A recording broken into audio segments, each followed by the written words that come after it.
नमस्कार, मैं हैप्पी सिंह। आप देख रहे हैं पहरेदार भारत न्यूज और इस समय की जो तस्वीरें हैं वो आप चोपटा तहसील से आप तस्वीरें देख रहे हैं। यहाँ पर 6 जून से जो धरना है, जो अनिश्चितकाल धरना है, वो किसानों के द्वारा लगाया गया है। उनका ये कहना है कि जो 2022 का जो बीमा क्लेम है वो अभी तक नहीं मिला और इसके बीच में बड़ी खुशी की बात ये है कि किसानों ने अपने दम पर कहीं ना कहीं सरकार को झुकाया है और जो अपना बीमा क्लेम है वो हासिल किया है। लेकिन कहीं ना कहीं इस बीमा क्लेम में गड़बड़ी हुई है, जैसे कि बाद में पता चलता है कि ओडा ब्लॉक का जो बीमा क्लेम है वो अभी तक किसानों को नहीं मिला है।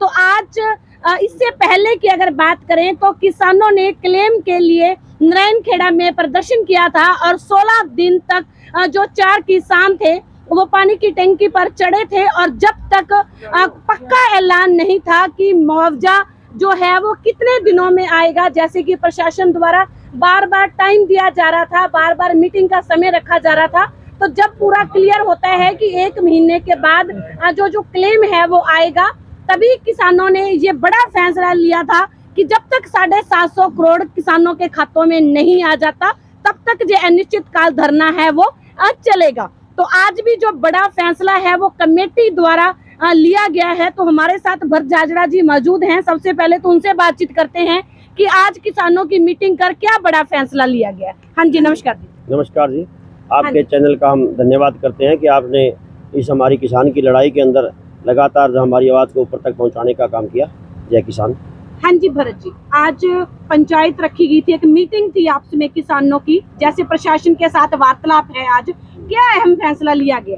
फैसला तो यही है, अभी अधिकारी आने हैं यहाँ पर जी, सभी अधिकारी एग्रीकल्चर के और AIC कंपनी के अधिकारी यहाँ पे चोपटा तहसील में जो धरना हमारा अभी तक चल रहा है वहाँ आने का काम करेंगे। अधिकारी आने के बाद हमारी क्या वार्तालाप होती है वो आगे की बात है, परंतु जो जैसे प्रशासन ने हमें कहा था, DC साहब ने भी आपका जो टंकी से उतरने के बाद 1 महीने में सारा बीमा क्लेम आ जाएगा, परंतु वो अभी तक हमारा बीमा क्लेम सारे के सारा नहीं आया है। हमारे ओडा ब्लॉक के जो 39-40 गांव है उनका तो 1 रुपया भी नहीं आया है और बाकी गाँवों का जो कम से कम 10-20% किसान साथियों का हर गाँव के अंदर अभी बीमा क्लेम बाकी है। CSC सेंटर के जो हमारे रद्द बीमे हुए थे वो बीमा क्लेम अभी तक हमारा किसानों को नहीं मिला है और जो हमारी मुख्य मांगे थी वो हमारी अभी तक पूरी नहीं हुई है। तो प्रशासन को आज हमने ये यहाँ पर बुलाया है। हमारे चोपटा धरने के आने के बाद उनके साथ बातचीत होगी। अगर वो बातचीत सकारात्मक नहीं होती है तो मैं आपके चैनल के माध्यम से बता देना चाहता हूँ कि हम 4 साथियों ने मौत के मुंह में भी जाने का काम किया, उसके बाद भी प्रशासन नहीं चेतता है और ये हरियाणा की सरकार नहीं चेतती है, हमारे किसानों का जो हक खाने का काम कर रही है। तो क्या 1-1 साल के लिए किसानों को फिर ये धरना प्रदर्शन लगाना पड़ेगा? तो अब जो हमारे कहने के अनुसार उनका हमारा बीमा क्लेम नहीं आया, हम तो वैसे उन पे कानून कार्रवाई भी बनती है क्योंकि हम अगर मौत का मुंह देख के आए हैं तो वो उनकी वजह से देख के आए हैं। सिरसा के प्रशासन जो एग्रीकल्चर का प्रशासन है, DD है, चाहे उनकी टीम है, उनकी वजह से हमें 16 दिन टंकी पे रहना पड़ा। सिरसा के DC है, उनका लेट लतीफी के कारण हमें टंकी पे चढ़ना पड़ा। तो आज फिर मैं उनको एक चेतावनी देना चाहता हूँ कि अगर आज समय रहते धरने पर आकर के हमारे जो किसान साथियों की जो समस्याएं हैं उनका बीमा प्रीमियम जो एस्टिमेटेड बनता था उनसे 5-5-6 हजार रुपए पर एकड़ का काट दिया गया है और किसान साथियों का बीमा प्रीमियम था कुछ साथियों का, उनको वापस लौटा दिया गया है। यानी पूरे किसान साथी को बीमा क्लेम ये नहीं देना चाहती और ना ही अभी तक मिला है। अगर यहाँ पर आज सकारात्मक कोई बात नहीं बनती है तो चोपटा और सिरसा रोड को हम अनिश्चितकालीन के लिए बंद करेंगे। जी हाँ जी, नरेंद्र जी, आप भी पानी की टंकी के ऊपर मौजूद थे, आपके भी क्लेम में अभी कुछ ना कुछ गड़बड़ी पाई गई है, तो आप क्या कहना चाहते हैं, कितनी की सहमति है इसके साथ? क्योंकि टंकी के ऊपर भी आप मौजूद थे, बहुत बड़ा फैसला है वो जो आज कमेटी ने लिया है, कितने की सहमत है और क्या कहना चाहते हैं? बिल्कुल जी, हमें 1% भी सहमत नहीं है क्योंकि जब तक एक किसान का भी बीमा क्लेम बकाया रहता है, रिजेक्ट रहता है, तब तक हमारा धरना जारी रहेगा और एक किसान के खाते में हम उनके प्रीमियम दिलवा के मान लिया अपना धरना उठाएंगे, नहीं तो इससे भी बड़ा कदम उठाएंगे। नरेंद्र जी, जैसे कि बातें भी आ रही हैं कि आपने सीएम का विरोध करना था, अभी जनसंवाद रखा गया था, सिरसा शहर का जनसंवाद था, उसमें किसानों ने ऐलान किया था कि जब तक 1 बजे तक मुआवजा नहीं, अगर आज 1 बजे तक मुआवजा नहीं आ जाता तो विरोध करेंगे। क्या बाद में पता चलता है कि ओडा ब्लॉक का जो बीमा क्लेम है वो नहीं आया? नहीं, ओडा ब्लॉक का तो हमें 4 दिन पहले भी बता दिया था उन्होंने, 2-4 दिनों के बाद में आ जाएगा। तो अभी वो वादा खिलाफी है, क्योंकि अभी 4-5 दिन उनके पूरे हो चुके हैं, अभी तक उनका भी नहीं डाला है। जी, तो अब आगे की क्या कार्रवाई आपकी तरफ से? आगे की क्या आगे प्लानिंग अभी प्रशासन आएगा, उनसे हमारी बातचीत सही बैठती है, वो कोई सही निर्णय हमें देते हैं, अभी तब तक आ जाएगा, एक निर्धारित तारीख बताते हैं तो ठीक है, वरना हम ये चोपटा भादरा रोड बंद करेंगे और अनिश्चितकाल के लिए बंद होगा। बिल्कुल होगा। ठीक है। ओडा ब्लॉक से भी किसानों की कोई सहमति बनी है, जैसे आपकी कमेटी ने बड़ा फैसला लिया है? हाँ, उधर से भी फोन आ रहे हैं हमारे पास है। आज भी आप देख रहे हो ओडा ब्लॉक के काफी किसान साथी आए हुए हैं। हमने जो भी किसानों की जो बाकी बीमा क्लेम थी ना, चाहे किसी गांव का था, सबको हमने सूचित भी किया है और हमारे पास जैसे जैसे फोन आते थे, तो आज यही है, सभी किसान साथी आए हुए हैं। यहाँ पर एग्रीकल्चर के अधिकारी आ जाएंगे और कोई अगर सही बात बनती है तो ठीक है, परंतु किसान कोई मरने के लिए पैदा नहीं हुआ है जी। ये जो एसी में बैठे लोग बार बार किसानों के साथ वादा खिलाफी करके और जो मौत का मुंह में दिखाने का काम करे किसानों को, तो किसान भी ऐसा अब उतना भोला भाला नहीं रहा है। किसान के जो बच्चे हैं वो पढ़े लिखे हैं, ये जो बैठे हैं कुर्सियों बैठे हैं, उतनी हमारी भी क्वालिफिकेशन है, सारी कहानी हमें पता है किस तरह के गड़बड़ झाला कर रहे हैं। आइंदा ये हर बार ये भ्रष्टाचार करने का काम कर रहे हैं, किसान के जो हक है उन पे डाका डालने का काम कर रहे हैं, तो ये आगे नहीं चलेगा। अब मोटंकी के आंदोलन के बाद भी इनको ये समझ में नहीं आया भी किसान ने कितनी बड़ी लड़ाई लड़ ली, उसके बाद भी वादा खिलाफी करने का काम कर रहे हैं।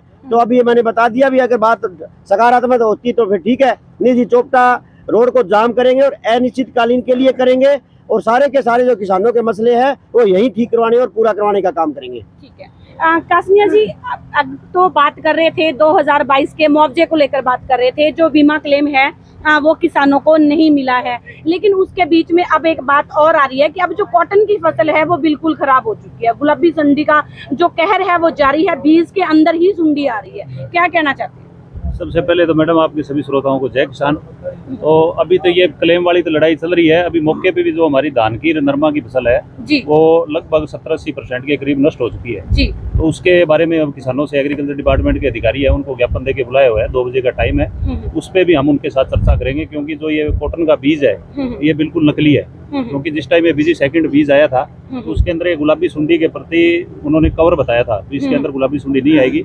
अभी आपको एक जमींदार हमारे साथी लेके आए हैं अपनी फसल, तो वो आपने टिंडों की हालात देखी होगी, तो फसल पूरी तरह बर्बाद हो चुकी है। पहले वाला 22 वाला तो हमें क्लेम मिला ही नहीं जी। अब आगे वाली और ये हालात हुई है, तो उसके बारे में भी अधिकारियों को बुलाया तो उनके साथ चर्चा करेंगे। क्या लगता है कितना खिलवाड़ हो रहा है? जैसे कि अभी अगर पाकिस्तान की बात करें, जैसे काफी दिनों से सोशल मीडिया पर भारतीय किसान यूनियन चुडूनी द्वारा एक वीडियो है वो वायरल कर रहे हैं कि जो पाकिस्तान में जो BT5 आ चुका है लेकिन यहाँ पर 3 नहीं है और स्प्रेयों को ज्यादा मान्यता दी जा रही है, जानबूझकर किसानों के साथ खिलवाड़ हो रहा है। कितने सहमत है इस बात से? बिल्कुल ही जानबूझकर खिलवाड़ हो रहा है और अपने बीज नकली मिल रहे हैं और दवाइयों में किसानों के साथ पूरी लूटमार हो रही है। अब आगे सरसों का बीज ले लो तो उसका भी रेट बढ़ा के है और हर बार जहाँ मार होती है किसानों पर ही होती है।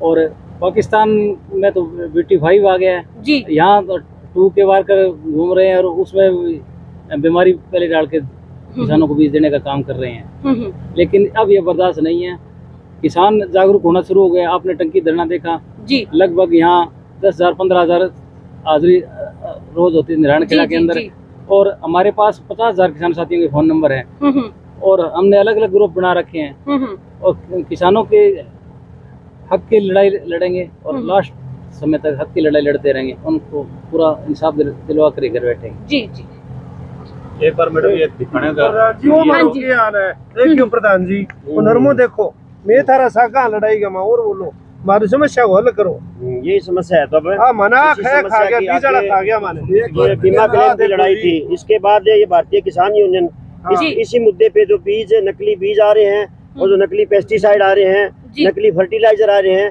ये सबसे बड़ा मुद्दा है। किसान की ज्यादातर जो कमाई है इसके अंदर जाती है, उसके बाद 6 महीने की मेहनत करने के बावजूद भी उसको कुछ हासिल नहीं होता है। ये मल्टीनेशनल कंपनियां और जो ये भ्रष्ट सरकार है ये आपस में मिली हुई है। ये सारा का सारा यही इनको श्रेय जाता है, मंत्रियों संतरियों को। और ये जो बड़ी कंपनियां हैं, किसान को BG2 में कहा था भी आपको स्प्रे नहीं करनी पड़ेगी, परंतु आज हर किसान जो कम से कम 10-10 स्प्रे करनी पड़ती है, उसके बावजूद लास्ट में जाके ऐसा हाल होता है कि किसान फिर माथा कूटने के लिए रह जाता है, उसके हाथ खाली होते हैं, फिर वो सड़कों पे लड़ाई लड़ता है। इसी तरह हमारा आगे की लड़ाई यही रहेगी, नकली खाद, बीज और पेस्टिसाइड की। इसमें हम बहुत बड़ा आंदोलन करेंगे। जी, चोपटा किसान धरने से जो आपको तस्वीरें हैं वो दिखा रहे हैं, और आज का जो किसान है वो किन हालातों से गुजर रहा है वो हालात आप देख सकते हैं कि पहले जब फसल को बोते हैं तब जो खर्चा है वो गिनती में नहीं है कि कितना खर्चा आता है, और खर्चा करने के बाद जो किसानों के हालात हैं, और उसके बाद क्लेम के लिए लड़ाई। लगभग 4 से 5 महीनों से ये धरना है वो निश्चित काल से चल रहा है। टिकैत साहब जहाँ पर पहुंच चुके हैं, रवि आजाद की ने नेतृत्व किया था, नारायणखेड़ा टंकी आंदोलन चला था, तो अब भी जो ऐलान है वो कर दिया है कि अगर बीमा क्लेम जल्दी नहीं आएगा तो रोड जाम होंगे, और इससे भी जो बड़े फैसले हैं वो किसान ले सकते हैं। आपकी इस वीडियो के बारे में क्या राय है, कमेंट में जरूर बताएं। धन्यवाद।